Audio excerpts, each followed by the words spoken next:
എല്ലാവരുടെയും ഫോണുകളിൽ സഞ്ചാർ സാഥി ആപ്പ് നിർബന്ധമായും ഇൻസ്റ്റാൾ ചെയ്യണമെന്ന് വാർത്ത പുറത്തു വന്നിരുന്നു.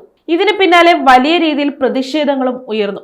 ഇപ്പോൾ സഞ്ചാർ സാഥി ആപ്പ് വിവാദത്തിൽ വിശദീകരണവുമായി ടെലികോം മന്ത്രി ജ്യോതിരാദിത്യ സിന്ധ്യ തന്നെ രംഗത്തെത്തി.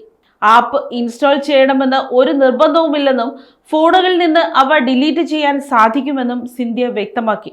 ആപ്പ് അടിച്ചേൽപ്പിക്കുകയല്ലെന്നും അവ നിലനിർത്തണോ വേണ്ടയോ എന്നത് വ്യക്തികളുടെ തീരുമാനമായിരിക്കും എന്നും മന്ത്രി പറഞ്ഞു. വലിയ പ്രതിഷേധമാണ് മൊബൈൽ ഫോണുകളിൽ സഞ്ചാർ സാഥി ആപ്പ് നിർബന്ധമാക്കുന്നതിനെതിരെ ഉയർന്നു വന്നത്.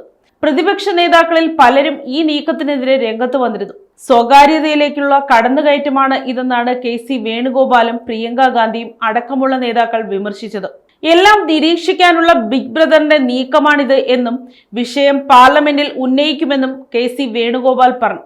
പെഗാസസ് ഉൾപ്പെടെയുള്ള ഉദാഹരണങ്ങൾ നമുക്ക് മുന്നിലുണ്ട് എന്നും അദ്ദേഹം ചൂണ്ടിക്കാട്ടി. കഴിഞ്ഞ ദിവസമാണ് സഞ്ചാർ സാഥി ആപ്പ് എല്ലാ ഫോണുകളിലും പ്രീ ഇൻസ്റ്റാൾ ചെയ്യണമെന്ന് ആവശ്യപ്പെട്ട് കേന്ദ്ര സർക്കാർ നിർദ്ദേശം നൽകിയത്. 3 മാസത്തിനകം നടപ്പാക്കാനായിരുന്നു ഫോൺ നിർമ്മാതാക്കൾക്ക് കേന്ദ്ര സർക്കാർ നിർദ്ദേശം നൽകിയത്.